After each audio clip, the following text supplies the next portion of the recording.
Hello and welcome to the Michael Mama Show. I'm your host, Michael Mamas. We're coming to you from Mount Soma, home of the Sri Someshwara Temple in the mountains of western North Carolina. Sri Someshwara Temple, that's a Shiva temple. Shiva is like the silent underlying essence of existence. What I guess you'd say, if you were going to map it onto Western science, you'd say he's the pure unified field level, the quantum mechanical realm, And today I'm here with Adrian Dewey and Scott Davalos. And today's subject is finding the moral compass, our world, our nation, our future,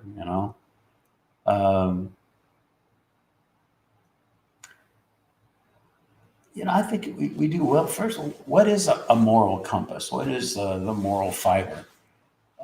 We have a feeling for it. We have some sense of it, but what does it really mean? And where does it come from? Where do we get our moral values? And what's the essence of them? I think generally speaking, we would say, well, we get our moral values from our parents, or maybe from our culture, or maybe we learned them in school, or maybe we studied, the doctrines of different religions or whatever. And so we got our moral compass from that. And has a value, but the thing about that is, if you're following guidance, who's really guiding you?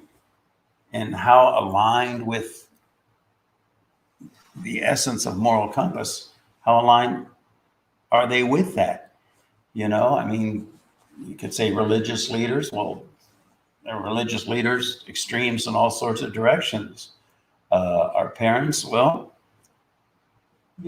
most parents are wonderful. They're certainly well intended for their kids, but are they, deeply insightful, and do they have the knowledge of life and existence all figured out? Your friends, peer pressure. My God, this day and age, that's largely how we're influenced. And you see on the news a lot about how, school teachers are imposing their values on the kids. And if you want to get an A, you have to align with the same moral code, whatever that might be, that your teacher has. I understand that there's even, a buzz in high schools now. Well, if you go into this classroom, talk this way, and you'll get an A, but don't talk this other way because you get a bad grade. But now, if you go to this other class, then you have to talk the other way. So there's an arbitrariness to moral compass, and we don't want to live our life subject to influences that really are karmic, they're arbitrary. And this becomes a double-edged sword, doesn't it? Because I think the people that are really out for your own best good, generally speaking, it's your parents. They care about you, they love you, and they've given you values. But now let's take a step back and let's look at cultures, the history of cultures. Our parents culture our awareness. It's interesting how, it's again, double-edged sword in one sense, how susceptible we are to those influences and our parental influences. But really it becomes a matter of, the luck of the draw. How fortunate were we? How aligned with whatever that underlying essence of the moral compass is, how aligned with that are our parents? Is our culture? Is our culture culturing our awareness in an evolutionary direction or an unhealthy direction? Now, let's take a look at the mechanics of that thing. in this day and age, you'll even see these posters that say "think" in all capital letters, or all capital letters. Put it on the wall. Think. Well, I see a value in that, of course, but at the same time, thoughts are an intellectual thing. They're a logical thing, and you can justify almost anything with the intellect, and people do.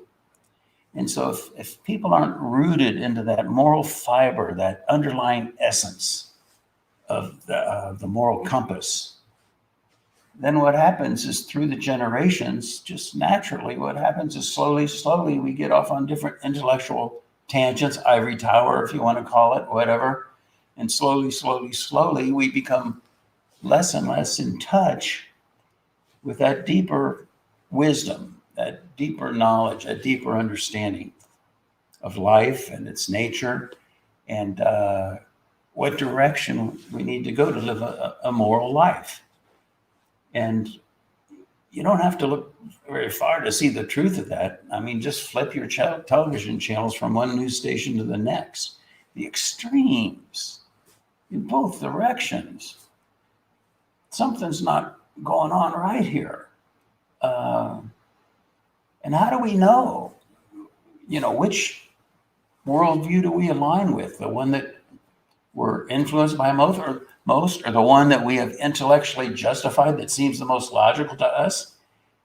And again, logic, you can justify anything with logic, with the intellect. So a culture, when it's healthy, cultures people to live a life in harmony with what? With their own true nature, with Mother Nature.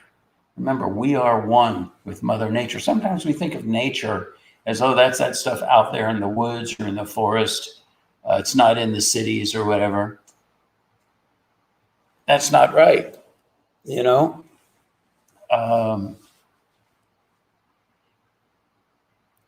Nature dwells within us.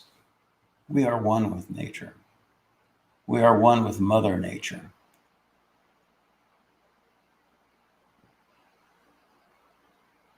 So what it's about is getting past these conditionings, these programmings, and resting into your own true nature. And what keeps a culture, what keeps a civilization aligned with our own true nature?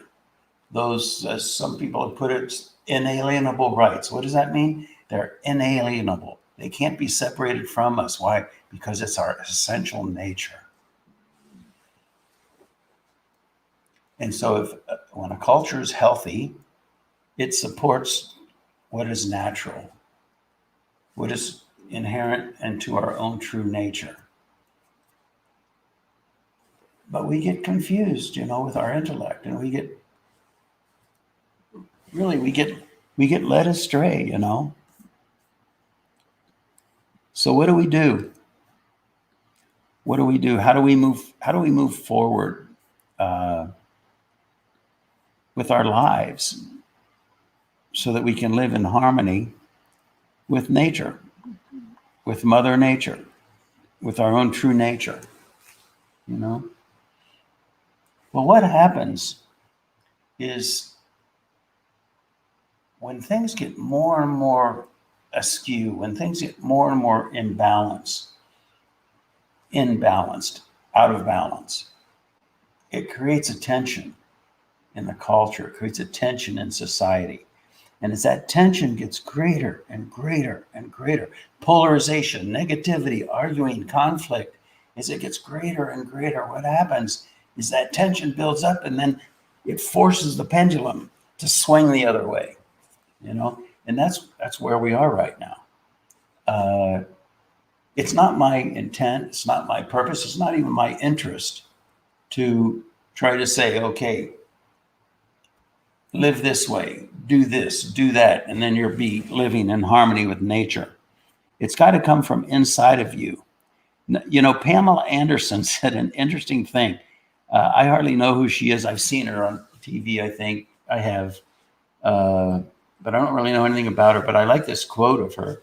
She said that she stopped doing social media because she said the social media wants to take control over your brain.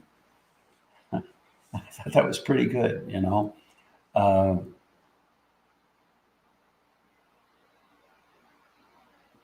We do well to hear all the different worldviews, to understand what's going on out there. I'm not talking about burying your head in the sand,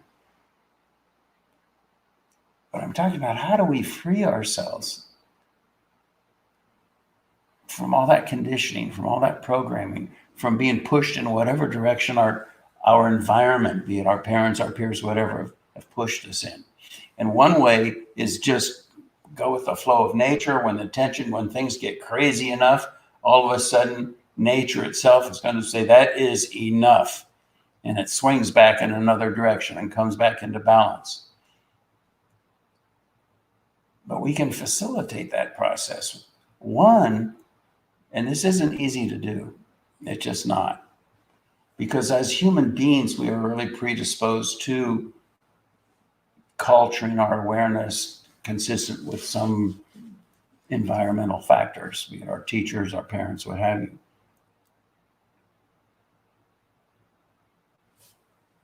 But if we can just take a step back and say, okay, this is what I've been led to believe. This is what I've concluded logically makes sense. But let me take a deeper look. Let me entertain other possibilities. Let me reflect. Let me ponder. Let me take a step back. Let me release the grip of whatever conditioning is there and touch into something different.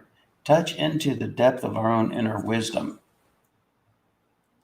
and ask ourselves, what really makes sense? Not sense. Too often we think what makes sense is what's logical or what we're passionate about, what we're emotional about, you know? But being passionate about something, if it's not rooted in something deeper, you can be passionate in all sorts of different directions, and obviously people are. But there's something that lies deeper, and it's called common sense. So you've got your thoughts, you've got your emotions and your passions, and you've got common sense, which lies deeper. And then you've got true wisdom, which lies really at the depth. Now, with true wisdom, see, it becomes paradoxical here, so get ready. With true wisdom, the only true knowing is knowing that you know nothing. Where does that leave you? What does that mean? Does that mean, oh, I know nothing, so I have no passion? And no, it's an integration thing. It's integrating that place at the depth of your being, that Shiva value, that place of pure isness, pure consciousness, that one thing that holds all things. And it's being awake to that place of true knowing, which, what do we mean by knows nothing? Means it doesn't allow itself to be overtaken, to be overshadowed. The self is not overshadowed by conditioning, by programming. So we live in that place of no thingness. And then from there, we integrate with what's common sense. It's just common sense. So it goes from no thingness to wisdom to common sense. And then from there, we start to have feelings, but nevertheless, they're rooted in the root of life, those deeper values, common sense. And then from there, now this gets very interesting. From there, we do have our beliefs, our passions, our convictions. And if we're fortunate enough, then our environment, our parents, what have you, have supported that common sense, that level of life that's in harmony with nature, with our own true nature, with Mother Nature. And so in that level, we can still be passionate.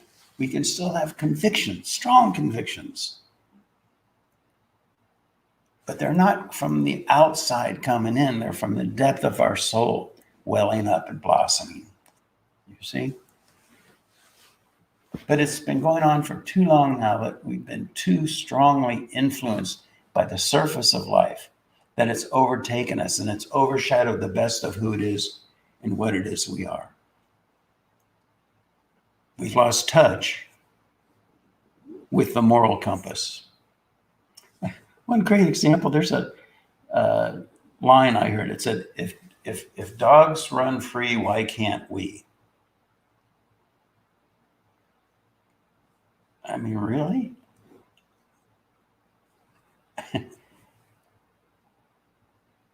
What does that even mean? If dogs run free? I mean, I think we can all have images of what that might mean. I mean, what does it mean? I don't know. I think it's pretty self-evident. But the thing is, there's a certain level of dignity, a certain level of decorum, a certain level of human decency that's inherent to humans. Doesn't mean we're being judgmental of dogs. That's not what that's about. But it means we live in accord with our own nature of what it means to be human, you know? And trying to use the intellect to rationalize all that. No, if dogs run free, then why can't we? No, it's not. It's all upside down, you know? And even the idea of freedom. What do we think freedom means? You know, some people, oh, freedom, you know, so there are no laws, no rules, no boundaries. I should be able to be free as long as I'm not hurting anybody else. What difference does it make? You know, those different kind of rationale. But that's not what freedom is. Freedom means being awake to that level at the depth of our soul, at the depth of our being, that's free of conditioning, free of programming. The place where you are awake to the level. It's not an intellectual, I get it. It's a state of physiology where you're awake to that level, that the true knowing is knowing that you know nothing. But nevertheless, that unbounded state wells up through boundaries and creates our convictions, creates our passions. But now, and you might call that a state of enlightenment.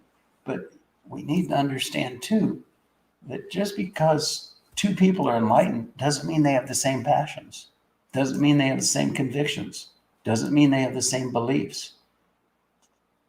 Nature's more elusive than that. You know, we look for that golden rule book that tells us who we are and tells us how to think, and now we've got it. And give me a belief system that I can cling to, and then I've got life figured out. It's not that simple. You know, I was seeing the thing on the, I don't know where I even saw it, but the Ark of the Covenant. You know, and I don't know much about it, but, you know, the idea of Moses went up there and came back with the 10 Commandments, and then there was this Ark of the Covenant, and it had the true knowledge in it. And then it said, but you can't look at it. You can't open it. You can't look at it. And the idea is if you looked at it, you would die or who knows what. And so that's, you know, carried on to this day, that notion of the Ark of the Covenants. I'll tell you what I think. The reason you can't look at what's ever in the Ark of the Covenants is because it's no thingness. It's not a rule book. The 10 Commandments are good. They point in a direction. They help society, you know, maintain some level of coherence. But the real depth of knowledge, the real depth of morality, the real depth of human awareness is no thingness. It's a place that you can't look at, you can't grasp, you can't read. You can't grasp the ungraspable, you see? So we're living in a time right now where there's a phase transition going on. We're entering a stage of time, a stage of life, a state of humanity that's going into a new age, a new era, a reawakening to our own true divine nature. And we'll start living in harmony with that nature. Why? Because tension has gotten so ridiculously out of place that it's going to shift. There's going to be a golden age. But what we want is we want to see it come about in as smoothly as possible. You know, meditation, real meditation, proper meditation. It's not, meditation isn't trying to concentrate, trying to focus the mind. It's allowing the mind to rest into that place where it longs to go, its own true nature, the transcendental level of our being, the unified field, that Shiva value, if you will. It's a technique. You can learn it. You go to YouTube and go to my YouTube channel, and then you'll see the first two broadcasts there. I think you'll see them, how to meditate, learn it. And then that's what Mount Soma, that's what we're doing here, building the Shiva temple and all that. It's a technology that radiates that deeper value, permeates the environment with that deeper value, helps us all awaken to that, not about a rule book, not about laws to follow, but helps us awaken to our own true divine nature that dwells at the depth of our being. It's not a code book. I'm not going to give you a code book. That would be wrong. Because you see, our life and how it needs to be cultured has a lot to do with our background, our history, our all the influences in our life, our parents, our culture, our society. All that comes into play and creates a different set, a unique set of moral codes that are all in harmony with nature. It's not like no holds barred, and it's not like anything goes and, oh, well, I can justify this crazy thing or that crazy thing, only I don't think it's a crazy thing. It's because it only makes sense, blah, blah, blah. Freedom from indoctrination doesn't mean anarchy and rebellion. It means a refinement of the awareness, a culturing of the awareness into deeper levels of life. And we're fortunate to live in this time. It's going to be rocky, I'm telling you. And the next few months are going to be rocky. This next year is going to be rocky. It's going to be a transition that's going to take several years. But, the dawn is emerging. And we'll start to see the progress over this next year. And over the next several years, we're going to be coming into a golden age. Mother Nature can't take this anymore. You could say it that way. The tightened up tension, the rubber band all twanged out, it's going to unravel. It's just too unnatural. All right, well, that's basically all I have to say. Scott and Adrian, either you guys want to contribute at all? Anything I left out or anything? No, I had a thought. It was interesting when you were talking about that, just indoctrination and the realities and all that. It's like I was trying to think back to whoever the first humans were, and how whoever came in, basically there was no indoctrination other than, don't eat this berry, eat this berry, eat this, don't eat that, and then, oh, wow, if I built, and then you start building up these like almost crystalline structures. Mm-hmm. I just, I don't know why I imagine this in my brain, but that's kind of, we've just been piling on to these crystalline structures of how to do things. And it's like almost we've gotten, it's like you were talking about the pendulum swung too far out, where everything, all these indoctrinations from all these different societies and everything. And it's like, no, we've gotten too far out of touch with that place, like you're talking about. Yeah, it's just nature. The sun rises, the sun sets. There's full sunshine and there's total darkness. And that's just the cycles of nature. And it's superimposed on bigger cycles of sunrise, sunset, the yugas, or momentary lapses, the whole spectrum of these cycles all superimposed. And in the largest sense, and Scott, I think what you're referring to, we talk about evolution. Even Darwin's theory of evolution. What's leading that? It's being led in a direction. Statistical studies show that it's not just random chance. There's something more. What is it? It's all that the underlying basis of existence, that source of infinite intelligence, that source of infinite harmony, that source of infinite wisdom is welling up through all levels of existence, enticing or gravitating evolution of species and cultures in a particular direction. And I'll tell you what happens though is slowly, it's like gravity. I compare it to like a docking station in outer space, and you got the mothership. The mothership would represent the pure unified field source of nature, Mother Nature. And as things get closer and they gravitate, they come closer and closer. But at some point, you could say it's like the tractor beam if you want or something, but the satellite or whatever starts getting closer and closer to mothership. At some point they lock in, they click. That's an awakening, they click. And in the sense of human evolution, what happened was slowly species evolved in a direction, gravitating. The cultural standards, they became more and more reasonable, more and more in harmony with nature, until finally what happens, and they call this the Big Bang of the brain. There was a moment in the evolution of the species where all of a sudden the brain just transformed almost overnight in an evolutionary time period sense. What happened was that finally the evolution of the species and the nervous system got sophisticated enough that it could maintain that unbounded value in all its grandeur in the awareness itself.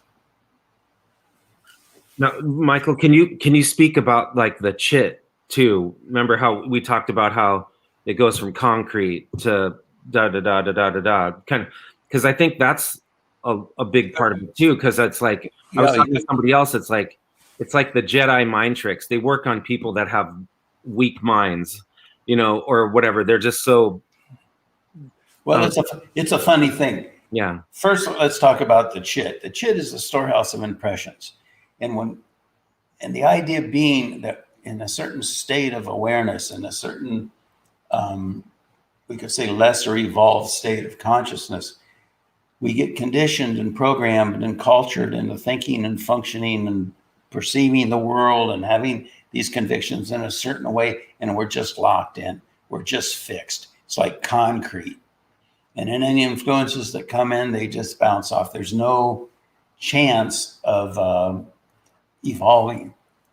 And but the idea is and that's the mind, and as we evolve the mind, the chit ceases to be like granite and becomes more like maybe clay.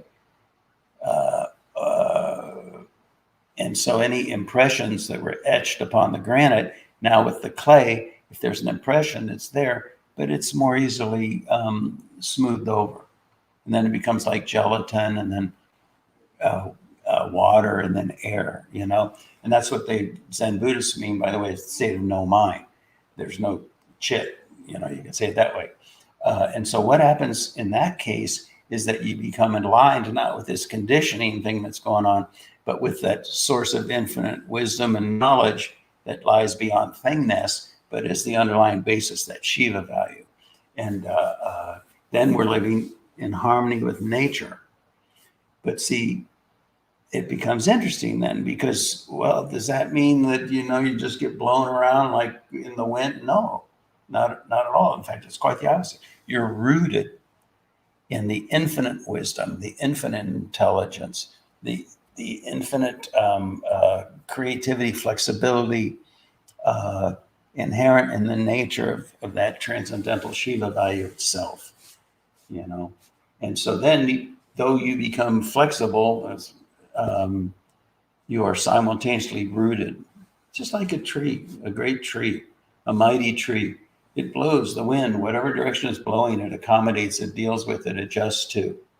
It's not rigid. If it's too rigid, the wind blows too hard and cracks. But it has that flexibility, but nevertheless, it's rooted in Mother Earth, you see. Infinitely flexible, but infinitely fixed, you see, kind of a thing. And again, right back to it, paradox. Paradox is inherent in the nature of life. It's inherent in the nature of existence, you see.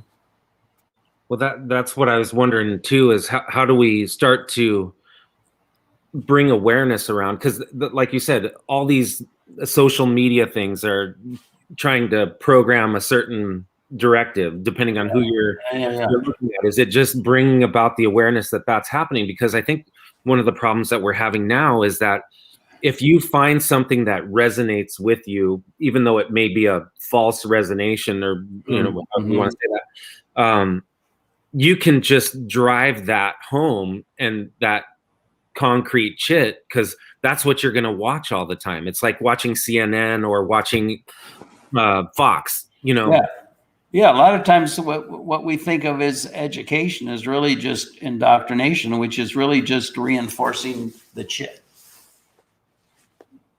So is the awareness around that, because you think about the kids and what they're watching and this and that, and I was like, I'd like to think that my kids, I just want to bring about the awareness of the fact that these are things. It's not about those things so much. It's about how you interact with those things and you feel about those things, and just understanding that you can pick this up and put it down and then Scotty, it's a delicate thing, for one, especially with kids, because kids are in that stage of self-actualization when they're trying to find their own beliefs. They want their own convictions. They're like Winnicott said, oneness to separateness. They're starting to separate from parents, then have their own mind and their own thoughts. And so that's a delicate transition stage, because if you try to impose the idea of not clinging to a perspective to your kids, then you're stifling their need to attain some self-actualization, some independence. So I'm not saying you don't do it, but it has to be done delicately and carefully. Otherwise, they'll just rebel against you, and you see that a lot, don't you, in the world? At the same time, even this, what we're talking about here, it's very common, like in personal process in general. People say, oh, okay, I see that, I get that. So now, how do I do it? And the answer is always the same. This is the doing. Even this little short podcast, this is the doing. Just cultivating some awareness around the nature of the human mind. And we have a human mind. We are human beings. And so taking a step back and taking a look at that is largely in and of itself the healing. That's what enables us to stop, kind of consider at least letting go of that white knuckled grip onto the identities, onto the chit, onto those programmed thinkings that we have decided are truth, all based on just logic and environment and emotion, really. And again, meditation is the most powerful tool. What we're doing here at Mount Soma, building that unified field generator. It's an ancient technology. It's an ancient secret that incidentally it's in the ancient texts, but they've just only very recently been translated to give the instructions how to build the thing. And we have that, and that's what we're doing here, Yeah. All right, I think that's enough for today. That's good, Scotty. Appreciate it. You brought out some good points there. But for now, I think that's enough for today, and we'll talk with you all again next week. Thanks for listening.